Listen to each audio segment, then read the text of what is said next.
உண்மையான நட்போட அடையாளம் என்ன? வாங்க ஒரு பழங்கால ஞானத்திலிருந்து ஆரம்பிக்கலாம். திருக்குறளோட இந்த சக்தி வாய்ந்த குறள் வார்த்தைகளோட வலிமைய பத்தி என்ன சொல்லுதுன்னு பாப்போம். அதாவது நெருப்புல பட்ட காயம் கூட ஆறிடும்.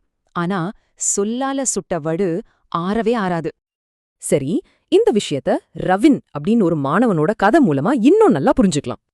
ரவி தப்பான சகவாசத்தால படிப்பையெல்லாம் விட்டுட்டு கொஞ்சம் கொஞ்சமா தப்பான பாதைக்கு போறான். அவன் இப்படி போறத எல்லாரும் கவனிச்சாங்க. ஆனா அவனை பத்தி பேசினாங்களே தவிர அவன்கிட்ட யாரும் பேசல. இங்கதான் ஒரு பெரிய வித்தியாசம் வருது. ஒரு பக்கம் மத்தவங்களோட கிசுகிசு, இன்னொரு பக்கம் அவனோட உண்மையான நண்பன் ஹரி. அப்போதான் அவனோட உண்மையான நண்பன் ஹரி நேரா அவங்கிட்ட போய் இப்படி அட்வைஸ் பண்றான். ஹரி இப்படி சொன்னது கேட்டதும் ரவிக்கு என்ன தோணுச்சு? பயங்கர கோவம்தான் வந்தது. ஆனா அந்த கோபம் கொஞ்ச நாள்ல குறைஞ்சது. அப்போதான் அவன் யோசிக்க ஆரம்பிச்சான். அப்போ அவனுக்கு ஒன்னு புரிஞ்சுது. ஹரி ஒருத்தன்தான் தன் உண்மையான நண்பன்னு உணர்ந்தான். அந்த எச்சரிக்கைய ஏத்துக்கிட்டு ரவி தன் வாழ்க்கைய முழுசா மாத்திக்கிட்டு ஒரு நல்ல வழியில நடக்க ஆரம்பிச்சான்.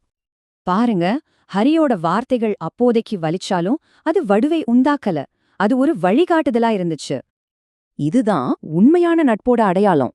கஷ்டமா இருந்தாலும் உண்மைய பேசி சரியான பாதைக்கு கூட்டிட்டு வருவாங்க.